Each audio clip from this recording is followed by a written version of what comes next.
सुंदरी जब गुलाम को बादशाह के साथ आता देखती है तो वो बुरी तरीके से घबरा जाती है।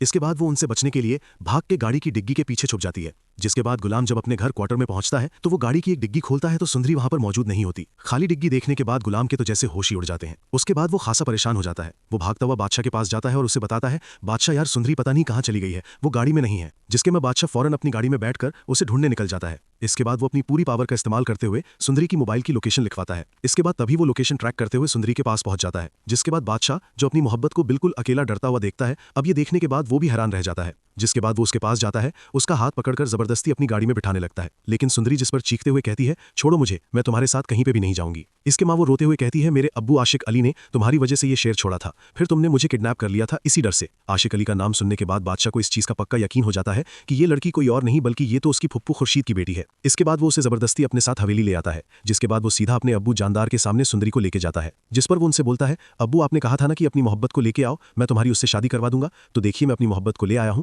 और अब मैं इसी से शादी करूंगा। आशिक अली की बेटी को हवेली में देखने के बाद जानदार तो एकदम हैरान रह जाते हैं। उनके पैरों तले से जमीन निकल जाती है। जिसके बाद आयशा सुंदरी की हिफाजत के लिए उसे ले जाके एक कमरे में बंद कर देता है। उधर जानदार अकेले में पागल हो जाते हैं। वो गुलाम का गिरेबान पकड़ते हैं। जिस पर वो उससे कहते हैं, मैंने तुम्हें कहा था ना तुम इस लड़की को हवेली मत लाना, तो तुम मुझे बताओ ये यहाँ कैसे आई। जिसके बाद जानदार गुलाम को जान से मारने की धमकी देते हैं और उसे कहते हैं, तुम उससे शादी कर दो। जिस पर गुलाम भी सुंदरी से मोहब्बत करने लगा और उसकी जान बचाना चाहता है। जिसके बाद वो जानदार के कहने पर रात के अंधेरे में सुंदरी को लेकर हवेली से कहीं दूर चला जाता है। इसके बाद रास्ते में सुंदरी उससे रोते हुए कहती है, गुलाम मैं बादशाह से शादी नहीं करूंगी, तुम मुझसे शादी कर लो, नहीं तो बादशाह मुझसे जबरदस्ती शादी कर लेगा, जिसके बाद मेरी जिंदगी बर्बाद हो जाएगी। इसके बाद गुलाम भी अपने दिल के हाथों मजबूर होकर सुंदरी से शादी करने से हाँ कर देता है। इसके बाद अगले दिन वो दोनों क्वाते हैं और शादी से निकाह कर लेते हैं। इसके बाद गुलाम सुंदरी को लाल ड्रेस में देखकर काफी ज्यादा खुश हो जाता है। निकाह के बाद वो उसे होटल में लेके जाता है, जहां वो सारी रात मोहब्बत भरी बातें करते हैं और अपनी नई जिंदगी का आगाज करते हैं। उधर हवेली में बादशाह जब सुंदरी को देखने सुबह उसके कमरे में आता है तो वो वहां पर मौजूद नहीं होती। इसके बाद वो पागलों की तरह गुलाम से पूछने जाता है, लेकिन गुलाम का क्वार्टर भी खाली होता है।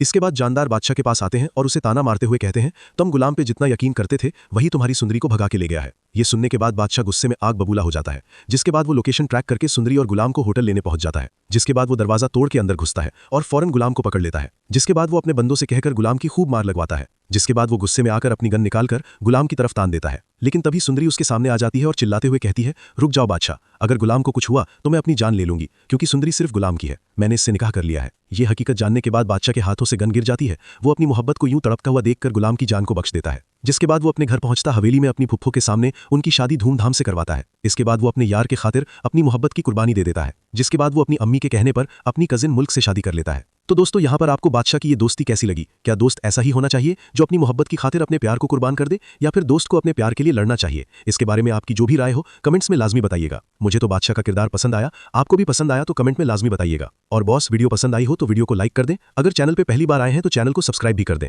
तो दोस्तों ये याद रहे कि ये हमारी प्रेडिक्शन है, क्या होने वाला है ये गलत भी हो सकती है।